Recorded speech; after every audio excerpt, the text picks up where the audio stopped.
people have a regular day job, if you could just find some one thing that you do as a passion project and just keep building on it, just keep watering it, keep adding fertilizer, keep giving it attention, keep giving it focus, and you can escape. You can escape, and you can be self-serving. You could be okay. You're gonna be okay. Making furniture feels good. If you make furniture for a living, and you feel a great satisfaction out of that, and you sell that furniture, look, man, if you can do that, you could cut those corners perfectly and sand everything down nice and stain it, and then it's done, and you get the satisfaction, and you sell it to someone, and that pays your bills. That is infinitely more satisfying than being stuck in some fucking cubicle working for someone that you don't want to work for, having to have these stupid fucking office meetings, talking to people in human resources, sitting down with your supervisor where they evaluate your job performance, and you're not really, you really need to be enthusiastic about this company. This company is your future. This kind of you're like, fuck, kill me now.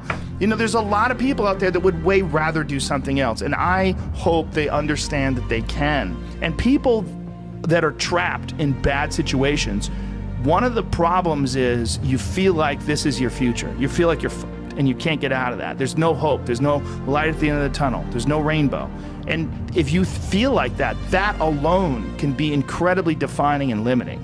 But if you look at yourself objectively and say, okay, I kind of am fucked here. I'm in credit card debt. I'm working in a shitty job. I don't like what I'm doing, but I have some ideas. I need to feed those fucking ideas. And I need to feed them and water them, and I need to set aside a certain amount of time every day to just try to make those things happen. You can do that. Everyone has a different personality. They have different interests, different things that they would be really satisfied pursuing. That's not encouraged. What's encouraged is go find a job. What's encouraged is go find some place that you can shove yourself into. Go find a square hole that you can stick your round peg and just jam it in there and shave down the top and the bottom so you slide in with all this extra space on the sides and feel like for the rest of your life because you need a job, because you're in debt, because you have credit cards, because you have student loans, because that's what everybody does. And so you do it too. That's what's wrong.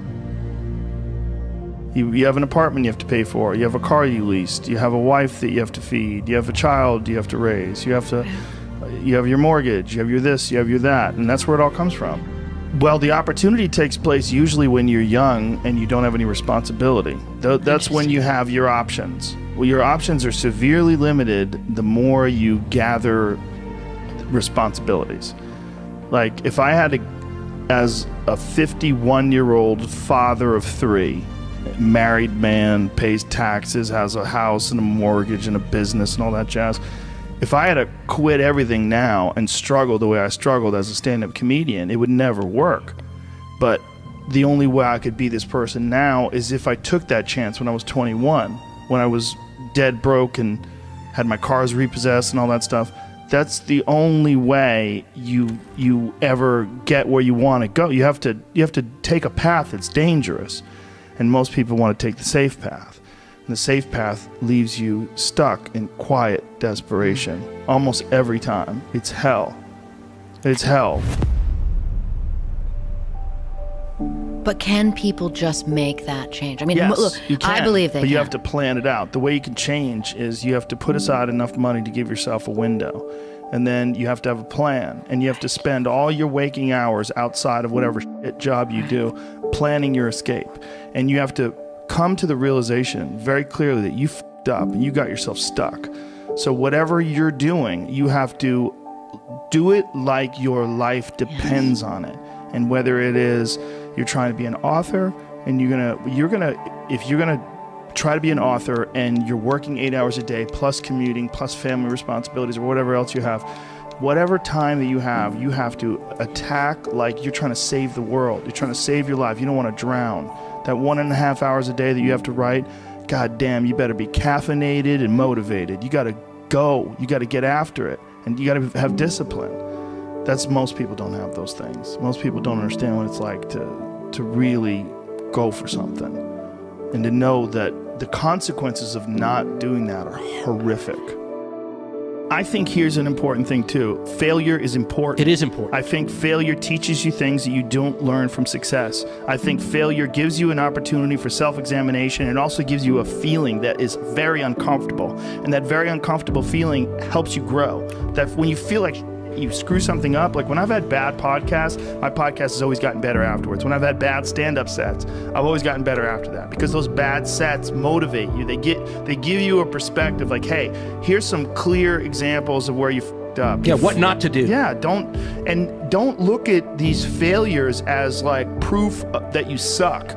Look at them as opportunities for growth. Look at them as opportunities to be motivated to do better. You have to make mistakes.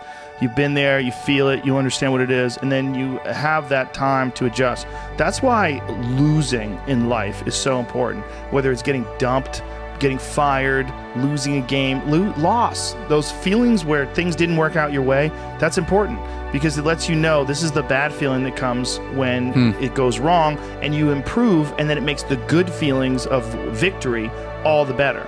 And I mean that, in a relative sense, like even getting good at something, forget about victory, like making a terrible book that gets rejected by every publisher and then writing a really good one and people accept it and you're like, fuck, I got better. Yes. Like that's feeling. Interesting, yeah. Those feelings of failure are really critical for your motivation. You see an old person walking down the street, you go, oh, that person's always been an old person. No, that was a baby. That was a baby that became a 90-year-old man. There's a progression that you're not witness to. You don't see it. And that takes place in everything. It takes place in authors. It takes place in comedians and musicians. There is a starting point, and then with time and focus, and as long as you reevaluate and reassess and constantly objectively look at what you're doing and then pursue it with passion and focus, you get better at things. Don't be scared of failure. I think failure is awesome for you. And that's one of the reasons why, like I said, I like doing things that I suck at. I just feel like people need inspiration and they need guidelines. And if as long as you could just start moving, just get action, like just movement. So for a few months, I was staying with my grandmother, who was on death's door. She lived like a year or so after I moved out. And she wasn't really aware of me anymore. She was not quite there anymore. And my grandfather, who was struggling to take care of her and just seemed sad. And I remember thinking, man, this life is temporary. Like this experience that I'm experiencing right now as a 24-year-old man, like this is not going to last. Like this is the prime of my youth. And it like hardened my ideas that like, you gotta get going.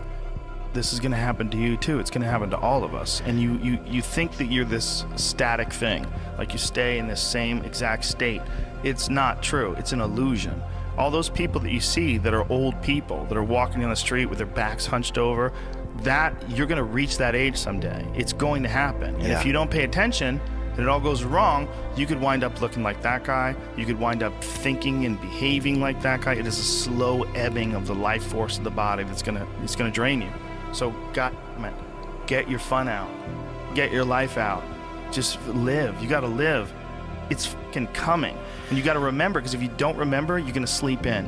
If you don't remember, you're not gonna get anything done. If you don't remember, you're not gonna have the same focus and determination that you would have with the understanding this is a temporary experience. Over time, I've learned that these people, you're not gonna fix them. I used to want to fix them when I was young. I used to want to go, hey man, I see what you're doing. Like, dude, don't do that anymore. Listen, just do this and stop doing that and start doing this. And if you just work towards this, you could be successful. And then a week later, the guy's doing the same shit. You're like, okay, right. I'm wasting a significant amount of my energy on someone who doesn't want to waste any of their energy on themselves. And so managing the community and the tribe that you're in, making sure that you're a good member of that tribe, that you're doing your part. When you're around happy, inspirational people that are successful, it makes you feel better and you get inspired. And if you act on that inspiration, your life will be more fulfilled. And it's not just inspirational in terms of financial success, but in terms of doing difficult things, whether it's running 100 miles, it doesn't pay you a god thing other than the wealth of the knowledge that you can push yourself to such an extreme, or anything else, whether it's someone who becomes really good at playing chess or someone who's really good at martial arts or whatever it is. There's a great feeling in these overcoming these difficult things. I think a lot of what happiness is a management issue, and decisions that you're making right now, like you could be in a shit state of mind right now, but you can make some decisions to adjust that, and over the next couple hours, you'll get to a much better place. It's good to treat other people the way you would like to be treated yourself. It's like a fucking golden rule, and there's a reason for it. And that reason is that we're connected in some strange way that we don't totally understand. And unless you are good to other people around you, unless you're kind and friendly and warm and loving, you're not gonna fucking enjoy this life. You're just not. You're gonna be problems everywhere you go. You're gonna have problems everywhere you go. You gotta figure out a way to enjoy this fucking life. It's not because of anybody that may or may not have ever existed. It's because that's how you fit in better in the world. That's how you stay positive. And it doesn't have to be some shit that was written 5,000 years ago on fucking animal skins. That doesn't have to be the golden rule because it's old. You know, that's dumb.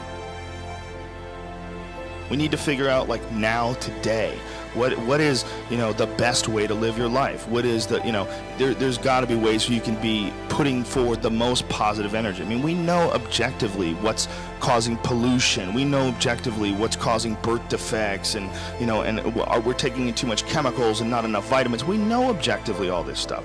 We know how to organize our world, and yet we don't do it. We know how to organize our health, and yet very few people do it. We know all these things. The right path to, like, being like a happy, healthy person is to do all the shit that we already know you're supposed to do.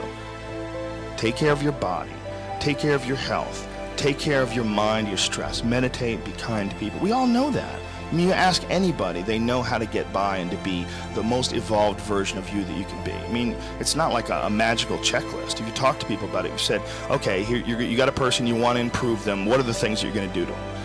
Okay, well, if I was a life coach, the first thing I would say is this guy's got to get on a diet that makes him healthy.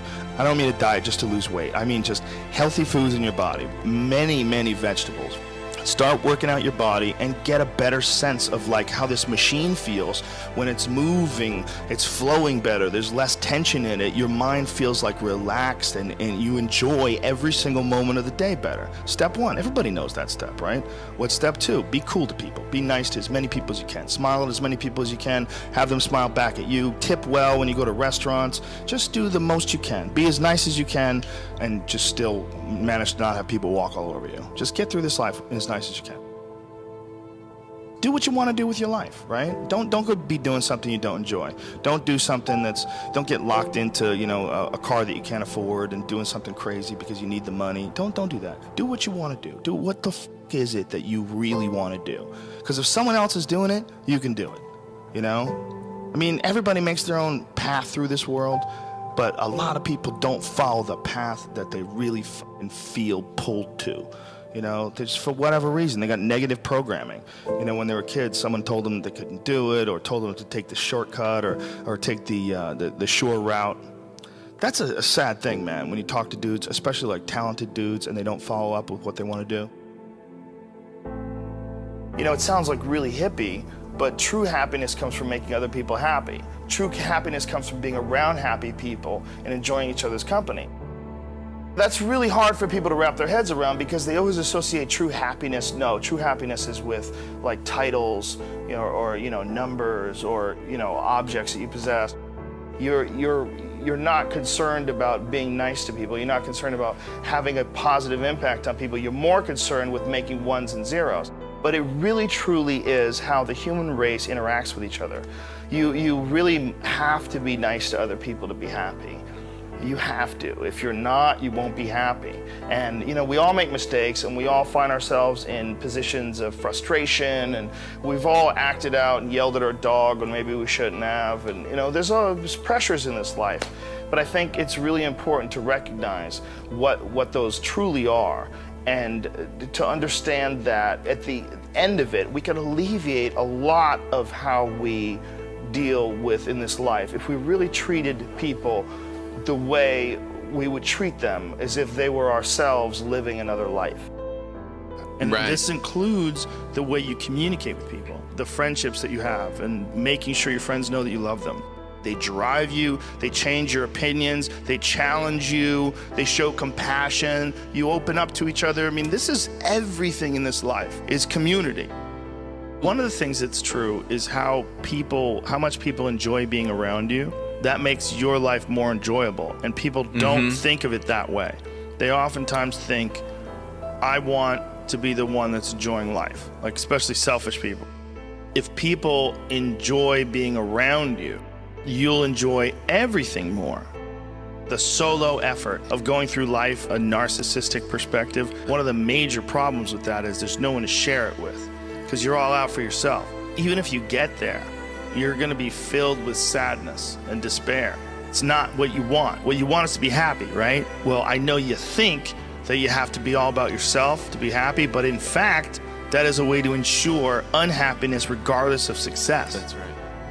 You can have a $100 million house and a private jet. If you don't have love, you don't have anything.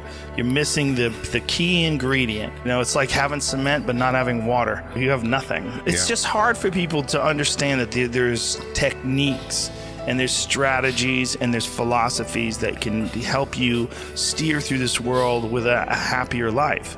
And that is a big part of it. A big part of it is embracing love and friendship and camaraderie and being nice to people. It's hard for some people because they're not even nice to themselves. What I'm saying is the way you are with your family and your friends and your loved ones and the people you communicate with, get better at that, because we need each other. Love is the most important thing, and that sounds so cliche, but without love, it's all useless. This is a really important one, because people have this idea that somehow, I'm 30 years old, I shouldn't be doing this anymore. I'm 50 years old, I should have learned by now. That's all bullshit. Throw that away. Toss that shit aside. Like these ideas of numbers that people have in their head, that by a certain age, you should stop. You are alive. And if you are alive and if you are thinking, all those numbers that you keep attaching, well, you know, when Einstein was 30, shut the fuck up. Stop doing that. That is a waste of your time. And stop saying to yourself, I should be better by now. I'm such a total non-helping thought. What you need to think of is life. You're living, you're alive right now, and if you've made a mistake and you're still continuing to learn and grow, that's all just data. You are not your past. You're you. You're you right now. Like the past you might have done some things you wish you hadn't done. Don't dwell on that. You learn from it, that's fine, but don't dwell on it. Just keep moving. Keep moving. You know, use it as fuel. Say never again. You know, I get what I did wrong, but don't think that you're that person that made those mistakes. You're the person who's learned. You know, and to have that attitude is a really important thing. And to not say, why am I doing this now? I could have been doing this my whole life. Well, you weren't, so is that gonna help? Yeah. You know, you gotta not think like that. You just gotta be happy you're doing it now. If I look back on anything I've ever done, mistakes I've ever made, paths that something that I put out that I didn't quite think, man, maybe I just waited 3 months before I released that, or maybe I should have, re-edited that blog post a couple more times before I put it online, or those things drive me crazy. The shitty things that I've done have driven me crazy, but yelling at someone I didn't have to yell at them for, whatever. But the most important thing is always for all people to recognize that you're not who you were a year ago. You're not who you were 5 years ago. You're not who you were last week. You're who you are now, and this is the only shit you have control over. So you gotta regulate how much you dwell on regrets of the past. You really gotta be careful, because it's good to have a little. Because my regrets, whether it's things of professional nature or the very few regrets friendship-wise, which is one thing that makes me very happy. But there's life is strange. There's a lot going on. There's a lot of factors happening in life. But for sure, who I am now wouldn't have ever happened if I didn't fuck up. If I didn't make those mistakes, I wouldn't have understand the importance of friendship and kindness. And if I hadn't been cruel at some point in my life, or someone hadn't been cruel to me, I wouldn't understand the beauty of love. I wouldn't understand the full range of it, because I hadn't felt the sting. If nobody ever punches you in the face, you don't really appreciate safety. Because a lot of people don't even understand what safety is. You think, oh, we're safe, but you are so not safe. It's way better to drive your car straight after you almost lost control on a turn. Like, and then you get back straight, you're like, whoa. For sure. I'm not saying that you should go sideways around corners, but what I am saying is that there's a fucking yin and a yang to this world, man. And you gotta fuel yourself with the fuck ups. And most people get stuck in these patterns because they define themselves as a fuck up, or they define themselves as a person who doesn't follow through on their ideas, or a person who doesn't pursue their real interests and loves. You define yourself by that. Well, you know, I guess I start things and I quit. No, you don't. No, you have started things and you quit. And it gives you a horrible sense of regret that's made you define yourself by that. You don't have to do that. You don't have to do that. We all do things that we're not happy that we did, but that doesn't mean that's you now. I don't want to hurt anybody's feelings. I think people that hurt people's feelings, even if you justify it, you know you did something. And I think that fucks with your head, and it devalues you in your own eyes. You're not a hero in your own eyes. You're not someone who you respect. You know, you're doing what you got to do to get by, but ultimately you're not respecting yourself. And I think we all have a certain amount of appreciation and respect for hero figures. You know, like we all look at like the guy who never lies and always does the right thing and fucking helps everybody out. And that's the John Wayne character. You know, that's the ultimate hero. And when you look at your own life and you don't stack up, you're a thief. You stole money from your wife's purse, and you know you don't want to smoke cigarettes, but you fucking have to. You can't deal with the stress. You smoke. You devalue yourself. You slowly start devaluing yourself. When you look at yourself, you realize that if you were judging yourself, you would judge yourself unfavorably. If you're stealing, if you're hurting people, if you're damaging 100%. People. So no matter who you can't pretend you're the hero of your story. You can't. You have to be the hero of your own story. And you can do that. You can be the hero of your own story that woke up today. You can be the hero of your own story that at 40 years of age stopped, got out of bed and said, I'm not doing this anymore. I'm doing this differently 100%. Now. I am going to figure this out, and I'm going to do it only by my instincts and only by my morals and my ideals and my mind. And I'm going to be dead honest with myself because I'm realizing this is not going to last forever. And I'm going to be the nicest fucking human being to everyone I meet, possibly. And I'm going to get myself in shape, and I'm going to eat healthy. And I'm going to do this because this is me now. I decide that this is me. And people have to realize that you are not your past. You are not all the times you f***ed up. You are not all the times you couldn't get it up. You are not all the times you were drunk and you threw up in someone's car. That's not you. Well, you are the person who's learned from a great deal of experiences. And if you learn correctly and if you process them correctly, you'll have a happier life. Look, there's a lot of ways you could look at bad events. You could say a bad event is just who you are, and you just have bad events, and you're a fucking loser, and life hates you, and God hates you, and look at that, happening to Mike again. Can't fucking believe it. There's a lot of guys who go through life like that. And, you know, they could say that they seek comfort in lowering the standards that they expect out of things. So when things go bad and they say, well, I fucking knew it. For them, it like alleviates some concern about what's going to happen in the future, because the future is always dog shit. It's hard to be comfortable with yourself. So it's very hard to be comfortable with other people. That's why I always stress with people, like, you've got to accept yourself for what you've done wrong. Do your best. And also find some difficult shit to do, because that gets away a lot of the anxiety that you carry around in your body. A lot of difficult things make regular life less difficult. And that sounds so simplistic. The strain of making yourself do those things, it's very valuable. It's not just valuable like exercise and fitness and martial arts and running and whatever you're doing that's really difficult. It's not just valuable in terms of like health and the way you look, but it's also valuable for your mind, maybe even more so. Because regular life can be confusing, and little things that go wrong and little problems that arise are exacerbated by the fact that you're not accustomed to dealing with hardship. So creating your own bullshit is extremely valuable for you also, not just accepting the nuanced perspectives of other people, but also being able to navigate through this world with some sort of an understanding of just how complex it all is and how weird it all is, and not be overly thrown off by every little dip in the road and pothole that you encounter. Everybody's got these stupid barriers they put in their own head. You got to resist those goddamn things, because they don't do you any good, and they certainly define the potential for your future in a negative way that's not self-serving, and it's not even real. You know, you put this artificial ceiling on the potential for what you're doing. If you hit a wall Okay, that just means you need to regroup and rethink. It doesn't mean that wall's there, especially when it comes to something like social media or like a podcast, something where you're putting out a piece of art, you're putting out something that you've created. There's no wall as far as like how many people are going to enjoy it or how far it's going to go. It's just, it is what it is. And if people don't like it, make it better. If they like it less, fix that. Figure out a way to do it. You can do that. And this idea that there's no way to get past the starting block today is just ludicrous. It's crazy. And it's just this poor thinking.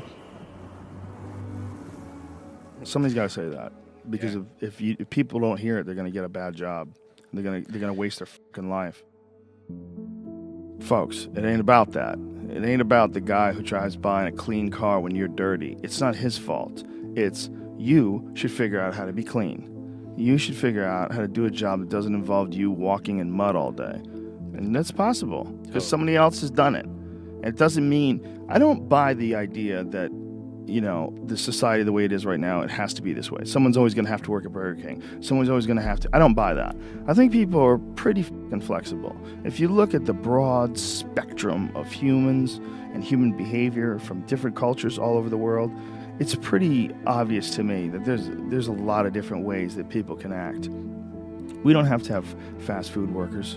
We don't have to have people who work jobs. We don't have to. We just need to figure out how to restructure society so everybody somehow or another plays a part, has something to contribute, has something to share. I mean, that's what a real society is supposed to be like. I give you some coconuts, you give me some fish. You know, we make a deal, and you do it back and forth and left and right. And when there's nothing to contribute, then you start looking, the president needs to give us jobs. We need jobs. So instead of something to contribute, you just find something to do with your time. And then it becomes about doing that more than it becomes about finding something to contribute. So society gets wrapped around becoming a part of a machine. Society, instead of becoming a bunch of individuals that are expressing themselves in unique ways, and everybody sort of borrows and shares and sells this and you sell that, and we all sort of figure out how we can contribute in a society, we got sidetracked and diverted into these boxes that they call companies and corporations, and we got stuck into these containers that they call cubicles or offices, and we got forced into this system. So our time, instead of it being invested in making pottery or fixing cars or doing something where you have a passion or you have some sort of a connection to, instead of that, you've sold your life to sit in a box and work for a machine, an uncaring machine that demands productivity. It doesn't understand you. It doesn't want to understand you. It has a bunch of very strict things in order to keep the humor at a minimum in the office, just in case one of you kids says some stupid sex jokes that gets them sued and they have to give somebody $1 million. So get it together, and this is your life now. No natural behavior. Everybody's wearing clothes they don't want to wear. Everybody's showing up and doing something they don't want to do. They have no connection to. That's the problem with our society. And then what's the reward for all this stuff? Go home, get a big TV. Go home, you're going to get a shiny belt buckle. You're going to get a nice purse. You're going to wear shoes that you couldn't afford last week. You're going to get that dream car. And every week we're chasing down this new object. And every week we're trying to fill this hole in this sad shadow of a life that we've been left with after work. That you work 8 to whatever the hours a day plus commuting, and then you're like this. And that's your life. That's your real fucking life. All that other stuff is not your life anymore. All that other stuff is work. And most of us have committed to that. I know you've been there before, and I've been there before. And we understand that it's a trap because we got out of it. But for the people that are in it, a lot of times they don't even understand it's a trap. They just think it's a good job. They think they got dental. I'm doing really good. You know, I got my own parking spots, got my name on it. And you're just a piece of a heartless, shitty machine that makes money. I think everyone looks forward to this utopian time where whatever motivates them, drives them, freaks them out right now can be set aside, the work is done, and you can just sort of like watch the sunset over the pond. And the problem is this utopian vision of the future that we have is probably a carrot that's on a stick that we'll just never reach. And we keep working hard to improve our society and our life and ourselves and our families and our relationships, hoping that one day we'll achieve this ultimate peace that will never come. When you're alone with your thoughts, you get an idea of what your thoughts actually are. If you live your life just acting constantly on the momentum of other people's expectations, of you wanting to be liked by these other people, you can run into a trap, and you set up a life that you didn't really want. You're trapped in this situation where you have a mortgage, you've got credit card bills, you've got student loans you have to pay, you have a bunch of shit going on that you have to continue to feed. And all that, and especially if you have a family and you have to feed them, oh my goodness, then you're fully locked in. You can't take any chances whatsoever. And oftentimes people make the mistake of getting stuck. And it is just a tactical mistake, just like it would be a mistake if you got stuck on a video game. Just like it would be a mistake if you followed a map incorrectly and you got stuck in the woods. Your life is certainly some sort of a journey. It's certainly some sort of a journey. And we have to all be aware that when we're making journeys, we're not going to always make the right steps. And sometimes you have to back up and try again. And if you're in a position where you can't back up and try again, you've trapped yourself. And the system will set out honeypots for people to get trapped in. The system will set out the ideas of retirement, the ideas of the golden years, providing you benefits, providing you a healthy work environment. Why? Well, because they want people to work for them. They don't want people to realize their own dreams and escape. And that's a pain in the ass. So you got to hire more people and train them. And they want to set it up so that you stick around. You stick around in some sort of an unsatisfying world. It's up to you to see that video game problem, to see that issue as it comes up on the map. And no, I think this is a right turn. To see all the problems that could potentially lay in front of you and calculate your future. And then also look around at all the people that didn't do it and look at the misery that they're in and learn that you don't want to be like them. And then look at the people that have kind of taken chances and navigated their way. What did they do differently than you? What objectivity do they have that maybe you lack? What insight into their own mistakes are they willing to delve into that you're not, that you step back and you go, I just don't want to look at myself that closely. But the person who's able to look at themselves the closest is going to get the more rational results. I completely agree with you, and we're going to get attacked for this by people who are unhappy with their choices in life. And that's a fact. There's a bunch of people that will say, yeah, well, I have a family, so, it's a great idea for you to just go out there and go crazy. I have people to support. You need to listen. Stop saying that. Stop saying any of those things. Every single person who has ever done anything worthwhile or exceptional or difficult or extraordinary, anyone, whether it's great artists or authors or mathematicians or whatever the it is, everyone encounters difficulties. There is no easy road. It does not exist. It is impossible. Everyone has issues. If you have time to pursue a hobby, if you have time to do anything in your life, you can better yourself. And here's one way you never better yourself. When you come up with excuses for why other people are successful and you're not. That shit is fucking dangerous. When you give yourself an escape. Yeah, well, that's easy for you to say. You do this, you do. Trust me. Everybody has a hard road. We all go through hard times. We all go through depression. We all go through doubt and moments in your life where it's really fucking difficult and you're trying to figure out what the your path is going to be. It's hard as shit. But that is what makes you a person. And those difficult moments are what build your character.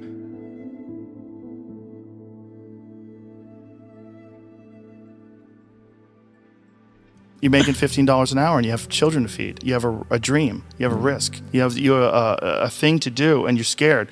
And a lot of people would advise you to not take any risks in that situation. And that might be good advice because everybody's got a unique situation. Everybody's situation is totally, completely unique. And it's hard always. But my advice is always, you have to think of your life in terms of, first of all, it's a temporary situation. You have a finite amount of time, and it can be a good time or it can suck. Mm-hmm. And if it sucks, you have to fight to change it as if your life depends on it, because it really does. It really does. The quality of your life depends on it. The quality of the experience depends on it. And you've got yourself into a bad situation. Like if you went down the wrong road, okay, if you have a destination to go to and you're supposed to go left, but you fuck up and you go right. And you go right for like a couple of miles and you realize like, oh my God, I went right. What do? Do you keep going right? Do you stop, get out of the car and cry? No, you realize like, oh my God, it's going to take me hours and hours and hours to go back and turn around and turn back. Yeah, that's what you got to do. You got to get better the same way you got sick. You've been living your life, and if you've been living your life with a bad diet or with a bad mindset, or you've been living like blaming other people for your failures, you've got to recognize that those things are not serving you well, and you have to back up and you have to go left. You have to go the right way. You have to figure out a way to get on the right path. And for a lot of people, that kind of change and that kind of alteration of these comfort patterns that people fall into is extremely difficult to do. But you've got to do it. You've got to do it. It's the only way to do it. Wondering why other people's success or wondering why other people are successful is the refuge of losers. It's a loser mentality. It's a loser occupation. It's a loser practice because you're wondering why other people are successful.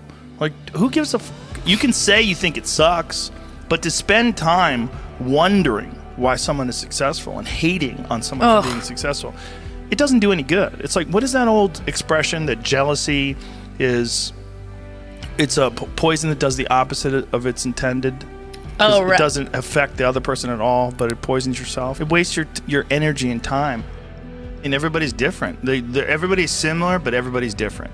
And your attitude has a giant effect, not just on your life, but on other people's lives around you. That's the other thing about it. Those I can't catch a break guys, get them the fuck away from me. I can't be around those guys. I don't want to hear that shit. I don't want to hear that shit. I don't buy it, because everybody has bad breaks. Yeah. I've had a ton of bad breaks, but you know what I did? I stayed up and I thought through it, and I figured out what the fuck I did wrong, and then I went back. It's like I fucked up everything I've ever done 100 times. There's no other way to do it. And I've had a bunch of shitty breaks. Everybody has, but you got to realize when you have those shitty breaks what that is. It's an opportunity for you to reassess, reboot, get better, figure out another way, find another way through. It's just little challenges. And the people that look at those challenges and go, why do I always have these challenges? They're cancer. Those people are dangerous to be around. They will rob you of your enthusiasm. They don't give you any fuel. They're the opposite of fuel. Like the fuel people, the people tank. that are kicking ass, the people that are out there just fucking hustling, always getting things done. You go and get after it. You don't make any excuses. And those kind of guys are fuel. But those I can't catch a break guys, they're the opposite of fuel. They're just pissing on your fire. They're no fun. The people that surround them are all idiots, because only idiots want to be around I can't catch a break guys. Yeah. Only the dummies stick around. After a while, even if they're your good friend, you got to be like, bro, you got to fucking stop. You got to stop with all this I can't catch a break bullshit. All the time you're complaining, you could be instead hustling. You could be instead chasing your dream. You could be instead figuring out what you're doing wrong, trying to improve certain aspects of your life, getting your shit together, reading a book, meditating, something. Fucking something. But this I can't catch a break shit is not helping anybody, and it pushes everybody away from you. But some people, they get caught in that pattern, and it might be their parents, it might be how they were raised, somebody might have told them they were useless real early on, and it's stuck, and they never feel like they get enough reassurance. They never feel like they get enough motivation. And they feel like other people get more. And they look at all these other people, how come he gets that? How come she gets this? How come he's got that going on? And all that's bad for you too. That shit no good for you. There's no one human being where everyone's gonna listen. Mm-hmm. There's no one positive message. Hey, we should just love each other. Hey, we should value community and friendship, and we should take care of our bodies and be healthy. That could say anything where everyone's going to listen. Yeah. But that is the most significant factor. Mm-hmm. The most significant factor is doing things that are positive both for your health and for your friendships and for your community, and also like choosing a path in life that is actually rewarding and satisfying. And that's hard. It's a very difficult thing to do, and this idea that everybody starts at the same starting block is fucking total horseshit. And that is something that people who are doing well like to stick in the face of people that were dealt a really bad hand of cards. The problem with human psychology is that we do tend to concentrate on negative things. It's not healthy for anybody. And the more time you can concentrate on yourself and people you care about, and friendships and love and community and your actual interests, real interests. You should have hobbies, you have things you're curious about. The more you take care of your own bullshit, the less you're going to worry about other people's bullshit. And the more you can enjoy things that you're actually interested in, as opposed to spending time cultivating negativity, which is so intoxicating. It's so easy for people to get caught up in this artificial drama.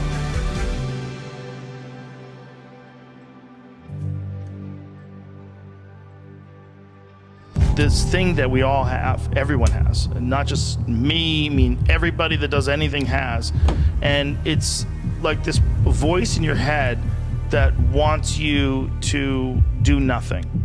Your mind has to seek discomfort. It has to seek these difficult tasks. You have to enjoy it, and you have to figure out a way to make your mind enjoy those things. Some people it comes easy, and some people it doesn't. Some people it takes a long time. I always tell people the best thing you could ever do is force yourself to a schedule. Just write it down. Showing up when you don't want to show up. Forcing yourself to do things you don't want to, but then reaping the rewards. Discipline equals freedom. And it's true, because he's able to force himself to do that every single time. There's no excuses. There's no breaks. There's no days off. It doesn't happen. So because of that, you're not scared. You know that you can keep doing it. You know that you can continue to perform. There's a lot of people that are scared of their ability to do something that's difficult. They're scared of whether or not you see someone who's doing something that's really tough to do, and you go, man, I don't know if I could do that. I don't know if I could force myself to be disciplined. I don't know if I could force myself to take that kind of action. Well, if you do force yourself to take that kind of action, you don't have that question anymore. That question, I don't know if I can do it. Well, you're doing it. Most people, their associations are to avoid anything that's uncomfortable. But it's so illogical, because when you look at comfort and you look at success and progress and the feelings of accomplishment and of getting past certain hurdles in terms of how you feel about life, a lot of those are connected to discomfort. Discomfort is your friend. It really is. Discomfort, not being happy and content with certain situations in life or certain feelings in life, they're massive motivators, and they're amazing at facilitating change. Instinct is to avoid those and just sit on the couch and watch some fucking reality show about dudes who make moonshine. Well, when I was 21 and I was first starting to do comedy, that's when I was really devouring as much of it as possible, because I was trying to figure out how to not be so lazy, how to be motivated, how to get done, and how to find the correct path and think about things correctly. I would follow all this personal power, workshops that you would do, little notebooks and shit, fill out, and things to talk about, and things to concentrate on. If you did do it, it would help you. But really, what it's all about is just getting it together and moving. Just go do something. Just doing it. Just doing it makes you do more. Do more hard makes you do more hard. Yeah. Understand that you want it bad, so you're willing to put in the work and do things you don't want to do. It's what makes you have that confidence that you know how to push through, and the mentality that I'm the type of dude to get it done. I'm not gonna waste my day just sitting around a hotel room. No, I'm gonna go to work. That's what I feel like is missing from a lot of people that are getting into motivational this, motivational that. They ain't doing shit. You gotta go do something. That's the number one thing, right? It's fucking action. Take action. Well, I think the one thing that discipline definitely does help you with is it helps you get things done. And when you get things done, when you actually do things, you have more success. If you have more success, and sometimes a big part of success is just not being fucking lazy and just doing it. Yeah. That's 90% of it is just showing up. Get there and start working. You're not gonna feel perfect every day. If I only worked out when I felt good, I'd be a fat fuck. Because there's a lot of days I don't want to do it. It's pretty much the same with everybody that actually gets good at something. There's got to be those days you push through, and they're probably going to be more numerous than the days you don't. And so the benefit of discipline in my eyes has always been that through discipline I get things done. I always say that I'm the most lazy, disciplined person I know, because I don't want to do it. Yeah. But I always do. And that you have to sit down, you have to overcome resistance, and that the pro goes to work. And it doesn't matter if you're sick, it doesn't matter if you have kids, it doesn't matter what, you're a pro and you go to work. And that just, it puts it in your head that this is what I do. This is what, and you have pride in that. And you're doing the work. Yeah. And out of that work gems blossom. Little things, but you might have a day where you just write nothing but dog. So what? Show up again tomorrow, and tomorrow out of that dog, a flower will emerge. You never know, and that's the only way to really develop your potential 100% in anything.